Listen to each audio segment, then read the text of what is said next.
That started off yesterday, and that's going to be going all weekend. So make sure you tune in here on our YouTube channel. Today, I wanted to talk a little bit about confidence and what does that mean to be confident, and is this always a good thing? And I think sometimes we get ourselves in trouble with this idea of thinking you're better than you are and then not putting in the right amount of work. And so I want you to think to yourself, if you are one of those people who look at other people and think to yourself, well, they have what they have because they were born with a certain amount of talent, or they were lucky, or well, if I was given the same opportunity that that person was given, then I could be as successful as they were. And this is just inherently untrue. So if you're telling yourself this, then you want to be careful and sort of rewind that thinking and go backwards and find a way to get excited about what I call earned confidence. And earned confidence comes from nothing other than the work. You must put in the work as a human being, whatever you want to do. So our profession here is acting and teaching acting, professional development training, etc. And so if we haven't put in the work, we can't step in and be confident when we step on the stage or step in front of the camera. And so it in the end, it all comes back to the work. I was just writing this morning about a story. I was remembering when my wife and I were first married, and we worked really hard and tried to get into this Masterclass of our own back then, and we studied with a man named Larry Moss. And for those of you who have trained with me for a while, you know my affection for Mr. Larry Moss. He's a very talented acting instructor. And so this particular year, we were chosen. We were invited to come to the class, and we had to pay for it, of course. And so we drive out to California, and we're there in this really tiny, intimate black box theater in Venice, California. And we feel so honored and privileged to be in the room, because this is just a small gathering of what I would call highly recognizable actors. Some of them are A-listers, some of them B-listers, however you want to categorize people in the industry. And we're there. We're in the room. It's a small group of people. And that day there are no directors.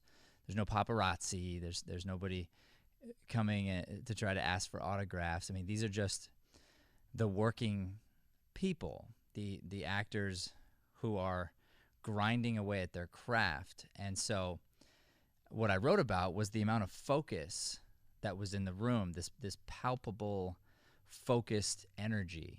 And I wrote about it because when my wife and I went, we were very young. We had just gotten married, and we were still in this profession, or we had a lot of the wrong mindset still. So though we had kind of overcome some of those things, the reason, if we really ask ourselves, the reason that we were in the class in the first place was we wanted to be validated. We wanted to show up and have this teacher validate us and tell us that we're talented. And so we showed up, and we had done the work on this scene. It was a scene that I had seen before in one of Larry's classes, and that I had audited, and it was done beautifully. It's a beautiful play. As a matter of fact, the play is going up today in our master class. It's called The Killdeer. And so I was just really excited to do the scene. And when we first started, Larry, he just came down like a hammer, like this big bolt of lightning, just crushed us. It felt like it was within maybe the first 30 seconds he had our scene stopped, and he was looking at us, and he just said, "You did the work all wrong." And you chose the play for the wrong reasons, and you're too young, and you don't have the chops to even play this role right now as a not even as an actor, as a human being. We didn't have the chops. And we were just shocked and embarrassed. We're standing there in front of all these, I guess you'd call them colleagues or just peers that were actors and people we looked up to. And we just, we felt so terrible. And so we went back to our apartment because, we're from Arizona, so we had driven out there. And what Larry said to us is he said, I'm going to give you the opportunity to do a new play.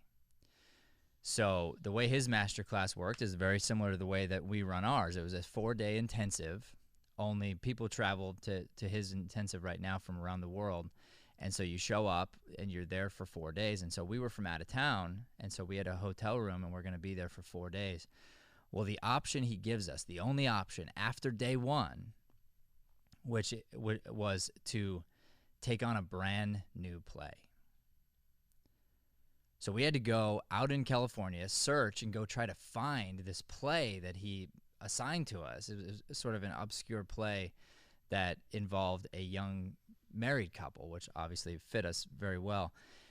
And so we have to go find the play. We have to go figure out how to find our props, our costumes. I mean, we're in a different town than what we're used to, and we're staying in this dingy hotel room. And we had literally about 36 to 40 hours or so to memorize a brand new 20-minute scene from a new play. And we had paid good money. I mean, we were we're not necessarily rich now, but we did not have any money back then. And so we I think it was like $650 each at the time, which was a big investment for us. Plus we had to drive out there, we had to get the hotel room, etc. So we didn't want to miss the class either. So we would show up to class for the 8 hours the next day, and then we also just every second of the day we studied and we just tried our best to learn this new play. And something happened to us during that 48 hours, and it was sort of extraordinary. And I think that moment changed the course of my life. I know it did, actually. So we're in the hotel room and we're working on the play, and we had already been embarrassed. That was the thing. Like, we showed up, and in front of our peers, we had already been scrutinized, and we'd already been told that I don't know. He didn't say this, but it felt like he was saying we didn't belong in the room. We hadn't earned it, I guess. It comes back to this idea of earned confidence. So having already felt humiliated in that way, I think there was this, there was like a turn where we thought to ourselves, what else do we have to lose at this point? You know what I mean? Like, if you've already been humiliated, you've already been kind of sent through, the rafters here on this thing, what do you have to lose? And so we kind of lost a little bit of our fear at that moment, and we just grinded. We just put our heads down. I think I know for a fact my cousin Brian was with us at the time. He was a kid, and he stayed up with me for 24 hours, and we just memorized and worked and memorized and worked. And my wife, very talented, she memorized a little quicker than I did. But 48 hours later, we got on the stage, and we're fully expecting to get stopped within the first couple lines, just like what had happened the first day. And that didn't happen. It was the weirdest thing. We got through our scene, and we were flying on the stage. We were acting in a way that we had never acted before. Totally connected, totally in the moment, in the scene. And I'll never forget this moment. I looked up, the scene was over. I couldn't believe we even got to the end. But I also knew it felt good. I knew something inside me had changed. And I just looked up at Larry Moss, the great Larry Moss. And this is the guy who coached Leonardo DiCaprio and Helen Hunt and some of the greatest actors of all time trained with Larry Moss. And so I look up at him, and he's just like this. He's looking at us, and he's going, just stunned, jaw dropped. And he just stares at us for a little bit, and he looks back at the class with his big old Larry Moss voice, and he says, "You see, people, what can be accomplished when you focus on the craft. Imagine what you could become if you worked like this every single day." And it was a message to the class, but I took it as this really direct message to me that I needed to come back to Arizona, and I needed to just be doing this kind of great theater, this next level theater. And from now on, whatever I set my mind to, if it was a play, if it was a movie, if it was even a rehearsal, I was no longer going to be going into it for the reason of me wanting to be seen or me wanting some sort of accolade, but I was going to go into it with my whole heart, giving it all the work I could possibly give, and from there, just be okay with the outcome. And that's sort of what changed for me. So from then on, we started putting up plays at our old theater, and it changed my life. I mean, I got obsessed with putting up great plays and finding the real truth behind these scripts. And that's what we're doing this weekend in the Masterclass, is we are just diving so deep into these scripts. And there's a reason why when I'm coaching, I nitpick down to the tiniest detail, because if you missed it, if you did the wrong work and you show up having really missed the point of the play and you're not able to tell the story, then there's really no point in doing it. And there's a lot of theater that gets done that misses the point, and it's done because the actors want to be seen, or the director wants to, put something up and make some money, and that's not the theater that I'm drawn to. It's not the experience that I really want to have or to showcase or to help other people have.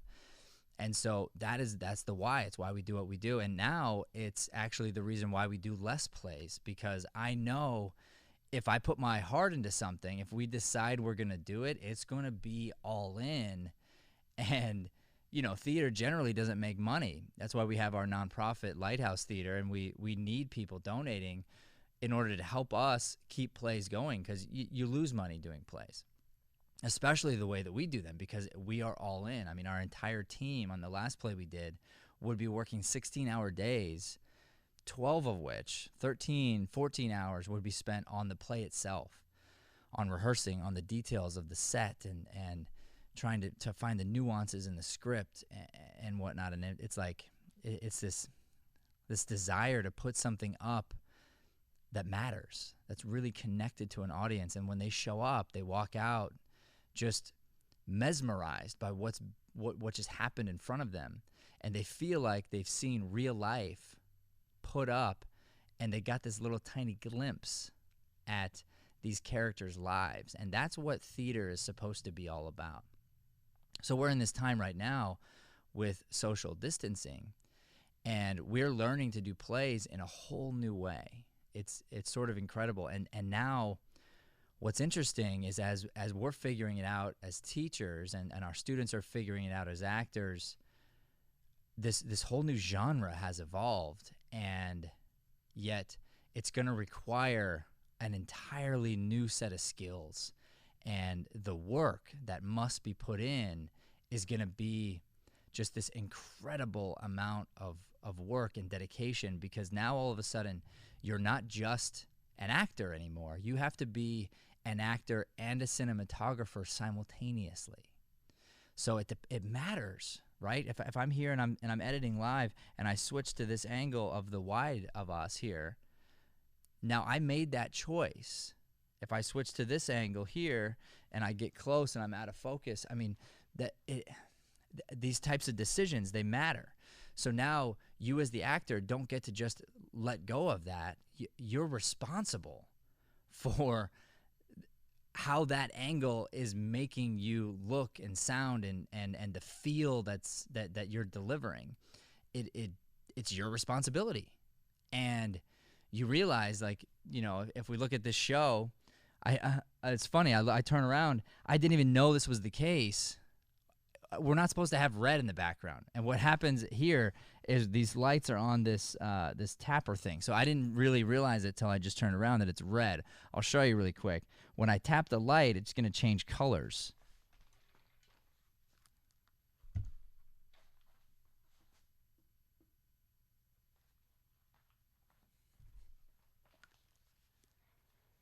So it's kind of cool. I prefer the blue. The blue is the look that I think looks best for the studio, and maybe helps Brian's blue eyes pop or something. I don't know. I really like the blue. But what's interesting is I didn't notice the red. So when Joey came in to check and make sure that I had everything set up properly, he must have left the room and shut the door. And when the door slams just right, the light vibrates, and all of a sudden the lights will change color. Well, I bring this up because I was about to say what's in the background, what I've created in my background here is what I decided to show the world. I've made this choice, and it says a lot about me. If you look at even the Mornings with Matt show and you go backwards to episode 1, because we started this through quarantine. We started it in this time when we were forced out of our own routine, so we decided to do something that was going to hopefully help people and be extraordinary and connect with the world in a new way. So that's why we started the show. So you'll see we're only so far in here. I think it's episode 14. So if you go back to episode 1, you'll probably see a different background. You'll see different lighting. You'll see that the setup is completely different. And there's a reason for that. It's because we were figuring it out. We haven't done this before. Just like you haven't acted in this way on video that I'm saying we have to do and we have to figure out. I had never done this before.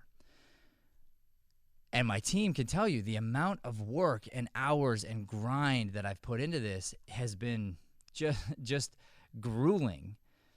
But it's because I demanded of myself. Since that day in Larry Moss's class, I never wanted to walk in to a room and say, this is good enough, I just want validation. That's not okay with me. If there's a way to make it better, I'm going to try to find it, and then we're going to do it. And one of the craziest things about life is there's always a way to make it better. So this drives this sort of conundrum here, because how are you happy then if you're always looking for ways for something to be better? And I want to help you with this idea of being confident, but not being overconfident.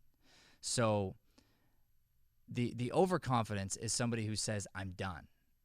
I've got my background. This is the way I want it to look, and I'm done. I'll never change it. This is the way that it is. Well, that person's going to limit themselves because there probably is a better way. Having said that, if somebody obsesses over it too much to the point where they never start and we never got this show going, that would have been a mistake. So you want to celebrate the progress, but you never want to stop thinking about and seeking ways to grow. And I think that's the difference. You want to find this earned confidence, and from the earned confidence, you'll then have a platform to speak on. So we'll take this morning, for instance. I was a little nervous coming into this show today because I didn't have a guest. I think this is the first time since we started the show that I haven't had a guest. And I always thought that it might work to not have a guest and just talk to the camera a little bit, and we'll say sometimes we got a guest, sometimes we don't. And the point of the show is to help you as an actor, help you as a person, help the world progress a little bit further. And so, but today was the first day without the guest. And so rather than trying to create like a 30-minute speech of some kind and write it all out and be perfect, I knew that would be a mistake. Instead, I went back to, okay, well, what makes you you? What has created some of the momentum that you've been carrying through this last 3 weeks, and what's created the momentum before that? And it was my routine. So I was like, all right, well, you just got to jump onto your routine and write. So that's what I did. I got back into my book, and I was rewriting a chapter, and that inspired me to talk about what we talked about today. And so I'm proud of that. Do I think it could be better? Absolutely. Do I think I have a responsibility to watch this back or to get feedback from people and have them tell me how it might get better? 100%. And I want that. I mean, I want the refinement. At the same time, though, I'm going to celebrate the fact that I showed up. I'm going to celebrate the fact that I woke up and that I participated. And whether or not this gets crazy successful or doesn't, it really doesn't matter. What matters is that I stayed consistent, and then I'm doing it for the right reasons. The reason I'm doing it is for the process itself. It's for the grind. It's for the art. That's the difference. And if you can get yourself into this place where, and I'm talking to my Masterclass students now, because if you're in the class today and you're showing up for validation, you're not going to get it. I can tell you that right now. I'm not. My job is not to validate your talent, and my job is not to tell you that you're good enough or not good enough, because that's only something you can find inside you. I get asked a lot about, whether or not people should move to LA, or whether they should do this or that, or parents will show up and say, does my kid have it? Do they have what it takes? And the truth is, I don't know. I mean, I really don't. I don't know if LA is the right choice for you. I don't know if your kid has what it takes. All I know is that there are 100 million ways to be successful in the entertainment industry. Moving to LA is just one of them. And if you think about the success stories that have moved to LA versus the failures that have moved to LA, they're probably the same as the amount of success stories of people who didn't move to LA and are still successful, compared to the people who didn't move to LA and are not successful, in the acting industry. And that's what's crazy, is you don't have to go there to be successful, but you have to work and grind in a different way. So the question is, are you grinding? Are you really taking your life next level? Or not. Here, hold on. My wife is calling me. I'm going to say hello to her really quick. Hello, you are live on Mornings with Matt. Good morning. Good morning. Hello, Fanny Bo. What's going down, man? Oh, not a whole lot, Dad. What are you doing? What you up to, man? I'm just doing my morning show. It's great to see you. So my son calls every morning now. It's like the greatest thing in the world.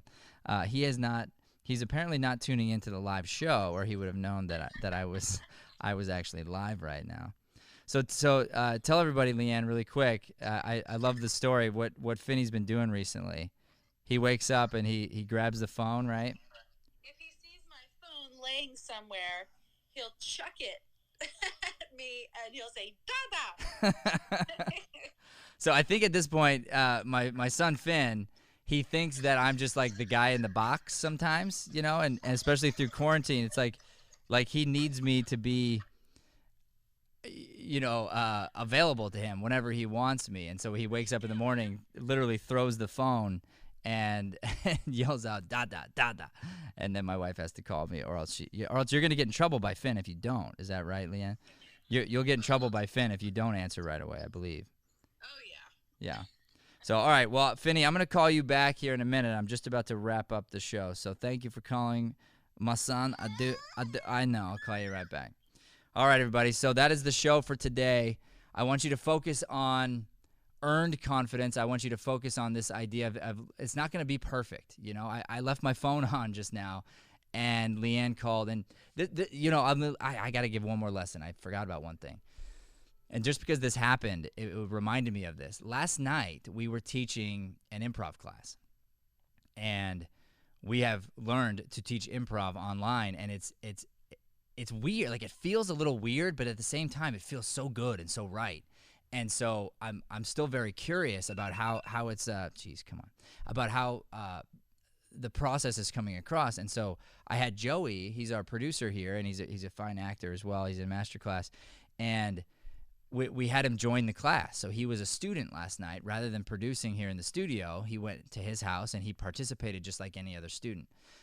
And I called him afterward, and I legitimately wanted the refinement. I asked him, I was like, how could we do better? How was the class? And he's like, dude, I got to tell you, the class was amazing. And I'm like, really? Because sometimes I don't know 100%. I'm just talking to this camera sometimes, and I'm not 100%. He's like, dude, the whole time I'm telling you, the class was great. I have 2 notes. And I was like, oh, good. Let me hear the notes. So the first one is he said, you got to find something to do with the dead time between when there's the buffering between one student to the next. And he's like, when you did this or that, it was really good and entertaining and fun to watch. When you just sort of sat there, it wasn't as fun. And I was like, okay, I can take that note. And then he said, and the second thing, and this is what I really want to get across right now, the second thing is that your daughter was running around in the background. I was like, I know. I had to step out and ask her not to do that. And he's like, well, Brian was clearly trying to cut away from that. He was clearly trying to like make it look like it wasn't happening. So he was using the different camera angles like this, trying to hide the fact that, you know, your daughter's running around behind you and she's clearly at the studio. And he mentioned a concept that I completely agree with and I understand. And he said, you know, don't try to hide that. If anything, if something comes up, lean into it.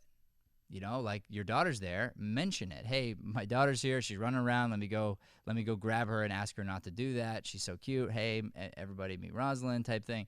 And he's like, and that's going to be more endearing than you trying to cover it up, you know? And I was like, oh, dude, I totally agree. I you know, I didn't know that was happening on the back end. But at the same time, I didn't lean into it, and I should have, because I did notice her running around in the background. And I should have just sort of introduced her to the class. That would have been nice.